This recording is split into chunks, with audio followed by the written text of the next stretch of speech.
হাবিবাল্লাহ, আপনি না বলেন সেদিন সূর্য তার আলো হারিয়ে ফেলবে, চাঁদ দ্বিখণ্ডিত হয়ে যাবে, চাঁদ তার আলো হারিয়ে ফেলবে, সেদিন তারকারাজিগুলো ছিটকে ছিটকে পড়তে থাকবে। ইয়া রাসূলুল্লাহ, ইয়া হাবিবাল্লাহ, আপনি যে বলেন এই কথাগুলো সত্যতা কখন প্রমাণিত হবে, কখন এটা শুরু হবে? ওয়া ইয়াকুলুনা মাতা হাদাল ওয়াদু ইন কুনতুম সাদিকিন, এটি আপনি পাবেন সূরা ইয়াসিনের 48 নম্বর আয়াতে।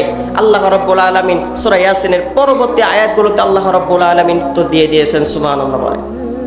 6 নম্বর প্রশ্ন কোরআনুল কারীমের ভিতরে আমি পেয়েছি।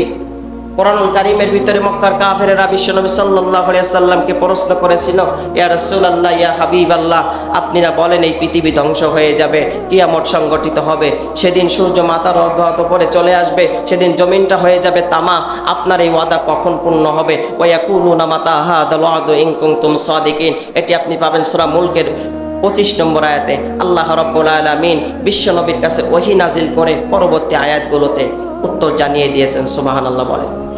এই 6টি প্রশ্ন একই, আপনি কোনো পার্থক্য পাবেন না।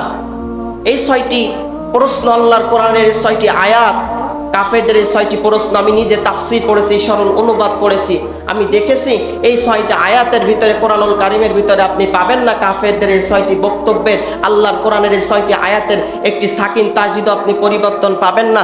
আল্লাহর কোরআনের এই 6টি আয়াতের কাফেরদের ওই 6টি বক্তব্যের জবর জের পেশ, 2 জবর 2 জের 2 পেশ আপনি পরিবর্তন পাবেন না। আল্লাহর কোরআনের এই 6টি আয়াতের কাফেরদের এই 6টি বক্তব্যের একটি শব্দ আপনি পরিবর্তন পাবেন না। কিন্তু আমি গুনাহগার তাফসীর পড়তে গিয়ে অবাক হয়েছি।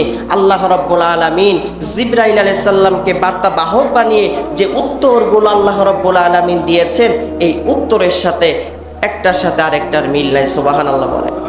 এটা কোরআনের একটা মুজিজা, সুবহানাল্লাহ বলে। আপনি এই উত্তরগুলো যদি পড়েন, এই উত্তরগুলো যেন একটা দিকেই ইঙ্গিত দেয়, আল্লাহর এই জমিন একদিন কিয়ামত হবেই হবে, সুবহানাল্লাহ। এতগুলো কথা বলার কারণ কি? ঠিক এমনই একটা প্রেক্ষাপটে, এমনই একটা প্রশ্নের সম্মুখীন আপনার আমার নবী, বিশ্বনবী জনাবে মুহাম্মদুর রাসূলুল্লাহ সাল্লাল্লাহু আলাইহি ওয়াসাল্লাম হয়েছিলেন। তার প্রেক্ষাপটে সূরা জিলজাল নাজিল হয়েছে, সুবহানাল্লাহ। কেমনে নাজিল হয়েছে সূরা জিলজাল? কোন প্রেক্ষাপটে নাজিল হয়েছে? আমার ভাইরা খেয়াল করেন।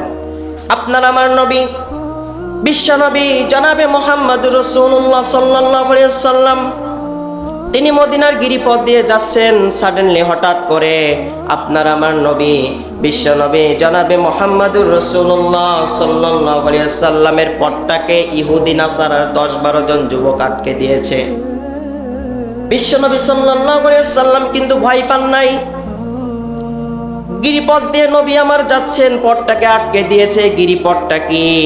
2 পাশে উঁচু পাহাড়, মাঝখান দিয়ে রাস্তা, এটাকেই বলে গিরিপথ।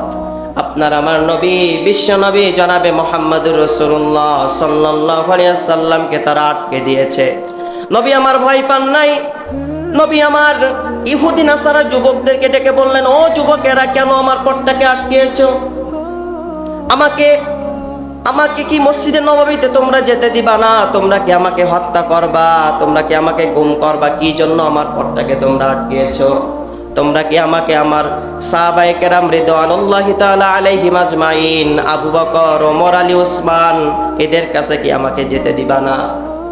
বিশ্বনবী সাল্লাল্লাহু আলাইহি ওয়াসাল্লাম এই কথা যখন ইহুদি নাসারার যুবকদেরকে বললেন, ইহুদি নাসারার 10-12 জন যুবকদের মধ্য থেকে একজন যুবক বিশ্বনবী সাল্লাল্লাহু আলাইহি ওয়াসাল্লামের একদম কাছে আসলেন, লিডার।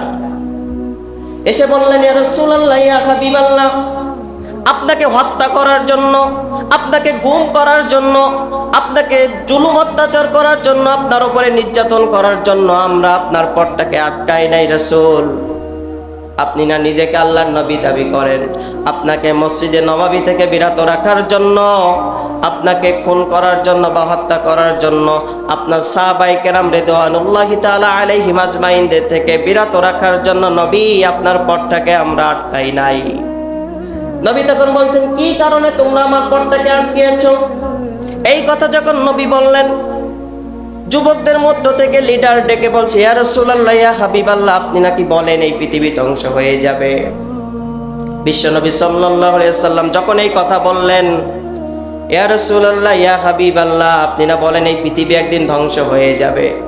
আপনার কাছে আমাদের প্রশ্ন, এই প্রশ্ন যদি আপনি সঠিক অ্যান্সার আপনি দিতে পারেন, আমরা 10-12 জন যুবক ইহুদি নাসারের এই যুবকগুলো আপনার হাতে কালিমা পড়ে মুসলমান হয়ে যাব। সুবহানাল্লাহ।